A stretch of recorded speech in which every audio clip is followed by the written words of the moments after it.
Our habits either make us or break us. There are some people who have great habits and their life is amazing. They're successful, they're happy, they're in shape. And then there are other people who have bad habits and their life kind of sucks.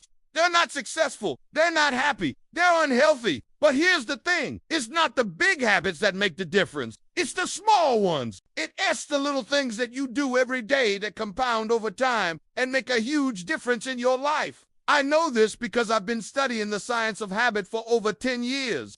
I've read almost everything there is to read on the topic, and I've interviewed some of the world's leading experts on habit. And what I can tell you from everything I've learned is that it's not the big habits that make the difference, it's the small ones. For example, let's say you want to be successful. You know you want to achieve your goals. You want to make a lot of money. Well, that's not going to happen because you read one self-improvement book. It's not going to happen because you listened to one podcast episode. It's not even going to happen because you watched one YouTube video.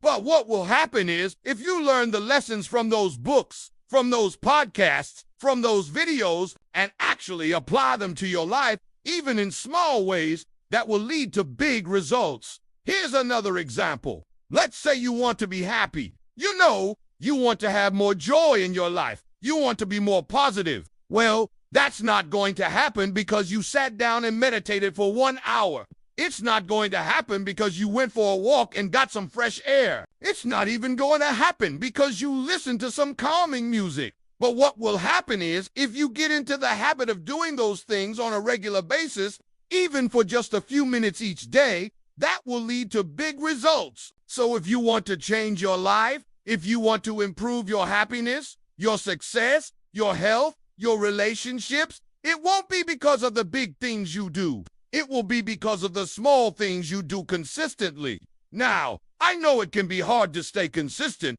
especially when you're starting out. You know, you're building new habits and you're breaking old ones. It's tough, but here's the good news. It gets easier with time. If you just give yourself some time, your habits will eventually become automatic. You won't even have to think about them anymore. And that's when the real magic happens. That's when you start seeing the big results. So, don't worry about the fact that you're not being consistent right now. Just keep working on it, and eventually it will get better. Just keep putting one foot in front of the other. Just keep taking small steps towards the things that you want to improve, and eventually you will get there. Trust me. So what are you waiting for? Go out there and start building some good habits today. Start with small ones and work your way up. And don't worry about being consistent at first. Just do your best, and eventually it will get easier. And when it does, that's when you'll really start to see the results you're after. So go out there and start building those habits today.